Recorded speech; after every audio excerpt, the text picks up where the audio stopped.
અને ના ટ્રાઇબલ સપ્લાયનો અધિકારી કે તમે મીટિંગ રાખો, તમારા કહેવાથી એને કામ કરવાનું છે કે એ તમારાથી કામ કરે.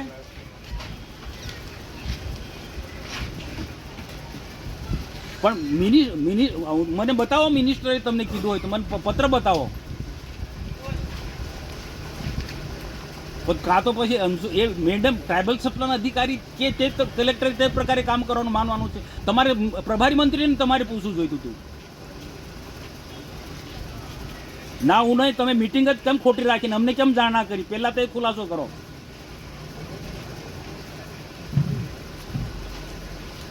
હા પૂછો. આ રીતના કોઈના દબાણથી મિટિંગ નહીં રાખો તમે. ના ના, ખોટી વાત છે. જો તમે બીજા ધમકી આપતા હશે ને એના કરતા ડબલ ધમકી મનસુખ વસાવા આપી શકે છે. તમે જાણો ને. સભ્ય સચિવ અંશુ હિલસેન એ કલેક્ટરના આદેશ પ્રમાણે કામ કરી, કલેક્ટરે એના આદેશ પ્રમાણે કામ કરવાનું છે. તમને પ્રભારી મંત્રીએ એમની સૂચના આપી તો તમારે પ્રભારી મંત્રીને પૂછવું જોઈતું હતું.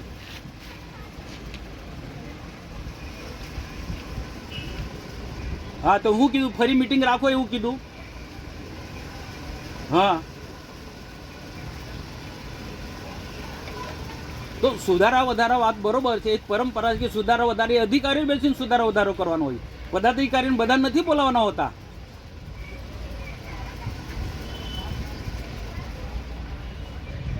તો પ્રભારી મંત્રી આંખો મીચીને તે વખત સહી કરી, કાં તો તમે લોકોએ પ્રભારી મંત્રીને ગેરમાર્ગે દોર્યા છે. નહીં, મારો સીધો તમારા પર આક્ષેપ છે કે પ્રભારી મંત્રીની મિટિંગ થઈ તે વખતે ટ્રાઇબલ સમુદાય અધિકારી અને તમે લોકોએ આ પ્રભારી મંત્રીને ગેરમાર્ગે તે વખત દોર્યા છે.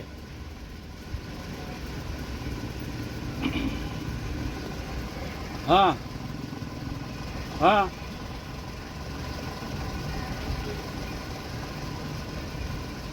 તો આપણે જે મંજૂર કર્યું એના પછી કોને બદલ્યું?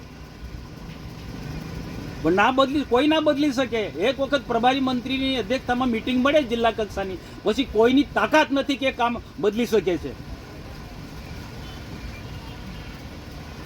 અને એ રાખો તો એ ગેરકાયદેસરની મિટિંગ છે, એ ના રાખી શકાય. હું તો મુખ્યમંત્રીને લખું છું. આ સરમુખત્યારશાહી ચાલી રહી છે આ તો. અને મીટિંગ ફરી રાખ્યું હોય તો પ્રભારી મંત્રી જાતે આવવું જોઈએ અહીંયા. આવી રીતના થોડું ચાલતું હશે.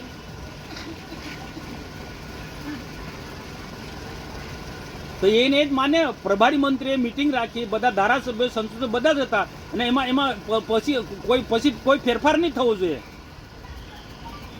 અને મુખ્યમંત્રી કાર્યાલયમાંથી તમને મેસેજ આવ્યો હોય તો તે કહો, અમે તે મુખ્યમંત્રીને કહીએ છીએ. તો પછી આ મીટિંગ જ ખોટી રાખો છો તમે આજે.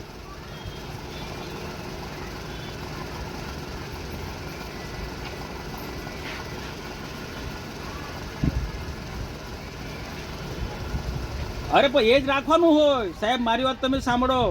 જિલ્લા કક્ષાના મીટિંગ પ્રભારી મંત્રીના આદેશ સ્થાને મળતી હોય અને પ્રભારી મંત્રીએ બહાલી આપી દીધી હોય તો એ જ રાખવાનું હોય. અને કદાચ કોઈ કારણસર ફેરફાર કરવો હોય તો એ તમારી કોર કમિટીની હોય છે. એમાં તમે હવે 5-10% કામો ફેરફાર કરી શકો. આખું આયોજન ના ફેરફાર કરી શકો. તો આજે તમારા અધ્યક્ષ સ્થાને મીટિંગ હતી એટલે શું ના ચાલે ને સાહેબ? એ ના ચાલે. તમે ટ્રાઇબલ સપ્લાયના અધિકારી બોસ નથી. અહીંના જિલ્લાના બોસ તમે છો, કલેક્ટર. તમારે નિર્ણય કરવાનો છે મીટિંગ રાખવાની કે નહીં રાખવાની.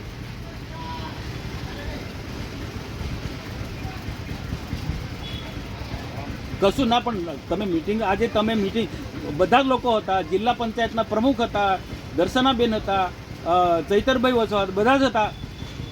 તો આ બધાને બોલાવવાની જરૂર જ નથી પડતી. મારે કહું